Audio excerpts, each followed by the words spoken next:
ఇప్పుడే జీ5 app download చేయండి. చూడండి మీ ఫేవరెట్ టీవీ షోస్ ఎప్పుడైనా ఎక్కడైనా. ఈ గుమ్మం దాటి ఒక్కసారి లోపలికొస్తే మళ్ళీ వెళ్ళలేనని నాకు బాగా తెలుసు. అటులని నీవు ఏవి చెప్పదలుచితవో చెప్పుము. మా లోకంలో ఉరిశిక్ష ఖైదీ కూడా చివరి కోరిక ఉంటుంది. మరిక్కడ నాకు ఉండదా రాజుగారు? ఉండును. మీకు తీరని కోరిక ఏమైనా ఉన్నదా?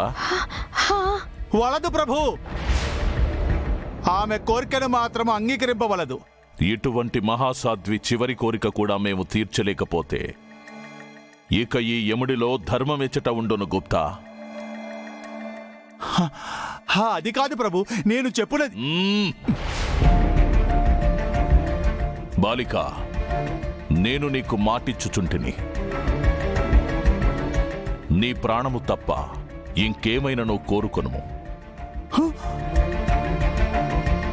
ఏ మాట అనకూడదో ఆ మాటే అంటిరా? ఈ ఒక్క మాటను అడ్డు పెట్టుకుని ఆ బాలిక చేయు విన్యాసములను తమరే వీక్షించెదరు. థ్యాంక్స్ రాజుగారు, థ్యాంక్స్. నాకు సూర్యాస్తమయం వరకు మీరు వ్యవధిస్తే నేను భూలోకంలో పూర్తి చేయవలసిన పని ఒకటి మిగిలిపోయి ఉన్నది. వెళ్ళి చేసుకుని వచ్చేస్తా.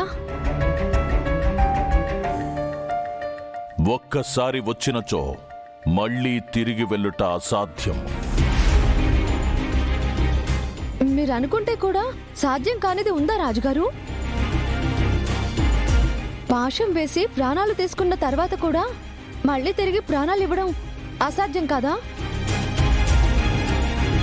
అలాంటిది పతివ్రత సావిత్రి గారి భర్త ప్రాణాల్ని మీరు తిరిగి ఇవ్వలేదా? పెట్టినది గొల్లెము. ఇలా ప్రాణాల్ని వదులుకుని ఇప్పటి వరకు ఎన్ని అసాధ్యాలని సుసాధ్యంగా మీరు మార్చలేదు. నా కష్టం తీర్చుట మీకు చిటిక వేసినంత పని కూడా కాదు. ప్లీజ్ ప్రభు, ఈ బాలిక మాటలకు తమరు మాయలో పడవలదు. ఊరుకోండి గుప్తా గారు. ఆఫ్టర్ ఆల్ నేను మనిషిని. మిమ్మల్ని మాటలతో బోల్తా కొట్టించగలనా? నీవు చెప్పినది కూడా నిజమే. మమ్ములను ఎవ్వరూ మోసము చెయ్యలేరు. అందుకే ఒక్కరోజు నాకు సమయం ఇస్తే నేను చేయవలసిన పని చేసి తిరిగి వచ్చేదను. అటులనే సూర్యాస్తమయం వరకు నీకు గడువిచ్చుచుంటుమి.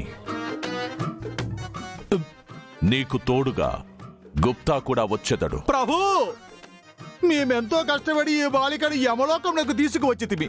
మరల తమరు నన్ను ఇచ్చటి నుండి భూలోకంలోకి వెళ్ళమనుచున్నారా? నేను ఈ బాలికతో వెళ్ళను ప్రభు. మా మాటనే ధిక్కరించదనని మాతోనే చెప్పుచుంటివా? తీసుకొని వెళ్లి సూర్యాస్తమయం లోపు బాలికని తీసుకొని రమ్ము. లేనిచో మేము క్రిందికి వచ్చేదము. అప్పుడు తమరు కూడా కింద ఇరికెదరు. యముండా ప్రభు, జీ5 యాప్ డౌన్లోడ్ చేసి అన్ని ఎపిసోడ్స్ పూర్తి ఉచితంగా చూడండి.